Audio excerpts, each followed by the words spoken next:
infected. Ebola is a type of hemorrhagic fever, which means one of its most prominent symptoms is heavy bleeding, either internally or externally. But blood loss isn't what kills its hosts. After causing flu-like symptoms like vomiting and diarrhea, Zebov targets the entire circulatory system, causing blood vessels to fail, blood pressure to drop, and eventually all of the major organs to shut down. But let's check our heads for a minute. For one thing, Ebola is definitely contagious, but it's not as easily transmitted as, like, the flu. It's not an airborne disease. It's only contagious by infected people who are exhibiting symptoms at the time, and even then it can only pass through close contact with bodily fluids. That's why most of the people who are getting infected are healthcare workers working in pretty austere conditions, or family members of patients who treat their loved ones at home and prepare their bodies for burial. But being on the same airplane or in the same hospital ward as an Ebola patient doesn't mean you've automatically been exposed to the virus. And in another little glimmer of hope, it turns out that some people have developed a natural immunity to Ebola. A study in 2010 found that more than 15%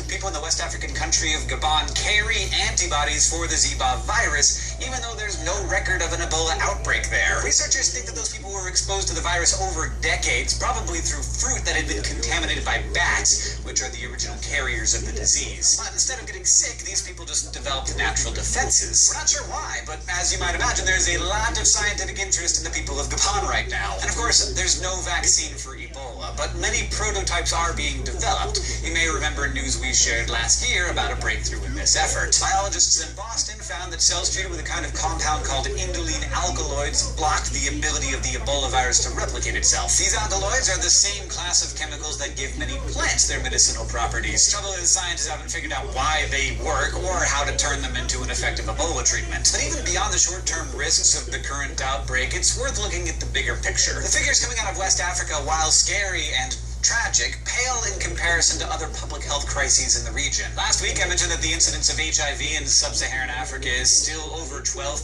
in some countries, and more than 1.2 million people die from AIDS there every year. Meanwhile, over 600,000 deaths occur every year due to malaria. The more attention that all of these public health crises get, the better. So maybe the best outcome of this current scare might not be the better treatment of Ebola, but also more money, science, and brain power being devoted to conquering even bigger threats in West Africa and other parts of the world. Thanks for watching SciShow News. If you want to keep getting your science straight with us, just go to youtube.com/SciShow and subscribe.